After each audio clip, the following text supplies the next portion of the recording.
അല്ല ഗൈസ്, കുറെ മെസ്സേജ് അയച്ചിട്ട് ചൊറിയാ നിൽക്കുന്ന ഇതെല്ലാം റേറ്റ് കൂടിപ്പോയില്ലേ, ഇതെല്ലാം എത്ര റേറ്റ് ബിസി ആക്കാൻ വിചാരിക്കും. ഇപ്പോൾ പൊന്നിന് പൈസ കൂട്ടുന്നാണെങ്കിൽ ഞാനിങ്ങനെ പൈസ കൂട്ടുന്നുണ്ട്. ഇതെല്ലാം ഫിക്സ്ഡ് റേറ്റ് അല്ലേ, ഇതെല്ലാം കുറേ റേറ്റാ. 299 താഴെയുള്ളതും 399 താഴെയുള്ളതും. എൻ്റെ കയ്യിൽ 500 മുകളിലുള്ള സാധനമേ ഇല്ല. എല്ലാ സാധനവും 500 താഴെയാണ്, 400 താഴെയാണ്. മിനിമം കുറച്ച് സാധനത്തിന് മാത്രമേ എൻ്റെ കയ്യിൽ 399 499 ഉള്ളൂ. ബാക്കിയെല്ലാം 299 ആണ് ഞാൻ കൊടുക്കുന്നത്. 299 250 150 199. ഇതാണോ നിങ്ങൾ പറയുന്നത് കൂടുതൽ റേറ്റ്?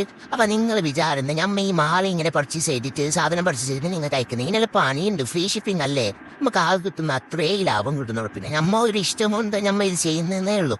അപ്പം നിങ്ങൾ ഇങ്ങനെ കളിച്ചെങ്കിൽ ഞമ്മ എന്താക്കും? നമ്മ അങ്ങനെ കുറച്ചിട്ടല്ല തരുന്നല്ല, നിങ്ങൾ ഇങ്ങനെ കളിക്കാനാവും. അപ്പം നമ്മളോട് മെസ്സേജ് അയച്ചിട്ട് ഇങ്ങനൊന്നും പറയരുത്. ഞമ്മ ഏറ്റവും കുറവിലാണ് കൊടുക്കുന്നത്. ഈ 299 ഒക്കെ നിങ്ങൾക്ക് വില കൂടിയതാണോ? നമുക്കൊന്ന് ഈ ഓർഡർ ഒന്ന് തന്നിട്ട് ഈ ഓർഡറിലാക്കിയിട്ട് നമ്മളെല്ലാം സപ്പോർട്ടായി. ഇപ്പം ഇങ്ങനെ ഒന്നും ആക്കരുത്, പറയലില്ല ഇങ്ങനെ ഒന്നും ആക്കരുത്.